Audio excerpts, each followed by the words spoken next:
This is Morton. He's 20 years old and has just picked up a few fresh packs of snus at a shop in central Stockholm on his lunch break.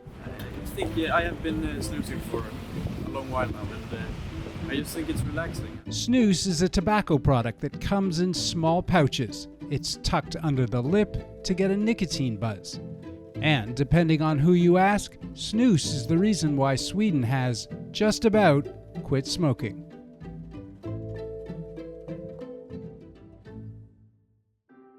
Only 5.6% of Swedes smoked in 2022. That's the lowest percentage in Europe and within touching distance of the 5% target where a country can declare itself smoke-free. Swedish smoking rates have fallen by over half in the past 15 years. Today, only 5% of men and about 6% of women smoke. But about 15% of the population uses snus, mostly men, but women are a fast-growing market. Women tend to use nicotine pouches, a relatively new product that appeared less than a decade ago. Think of them like snus, but with no tobacco. Instead, they're made of plant fibers combined with nicotine. I'm at nicotine-filled. This is a nicotine store. In a store like this, you can find a veritable plethora of nicotine products: vapes, nicotine pouches, and traditional snus. The one thing you won't find here are cigarettes. Snus has been part of the Swedish popular culture for more than 200 years. Now, it's making a comeback. Snus fans say Sweden's centuries-long experiment provides the roadmap for the rest of the world to finally quit using cigarettes. But policymakers and health advocates are divided over its use. In the EU, there are hints legislators could move to ban tobacco-free nicotine pouches.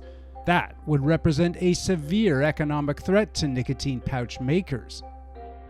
Products like vapes and snus were once seen as competitors to big tobacco's core business. But these days, they're embracing them as so-called reduced-risk products. Last year, global tobacco giant Philip Morris International bought Swedish Match, which owns several domestic snus and nicotine pouch brands. It's time to work toward the common goal of delivering effective policies that make cigarettes a historical artifact, a museum piece collecting dust behind glass cases. The global market for nicotine pouch makers is projected to soar from about $2 billion in 2022 to as much as $17.6 billion by 2029. Alternative nicotine products represent an existential lifeline to big tobacco, offering a gradual sales shift from cigarettes to what they say are less harmful products. Despite growing snus use, Sweden boasts the lowest tobacco-related cancer rates for European men. And in 2019, the U.S. Food and Drug Administration declared 8 varieties of Swedish Match snus less risky than cigarettes. The regulator said use of such smokeless tobacco products poses lower risks of cancer. Still, nicotine is highly addictive.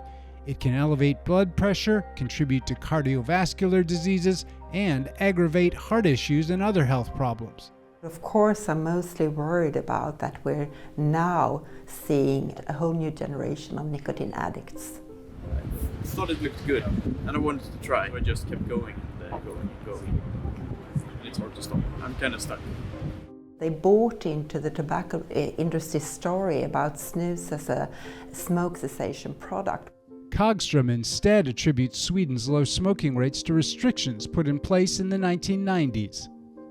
Sweden was one of the first countries to introduce smoke-free workplaces and introduced age limit on buying cigarettes and tobacco products. And these are measures that have been proven effective in reducing smoking in Sweden. With a flurry of new nicotine products entering the market, it is key for governments to get a handle on best practices and policies. We're not there yet, and we see inequalities in terms of smoking rates depending on your level of income and education, so we still have a lot more to do before becoming a smoke-free country.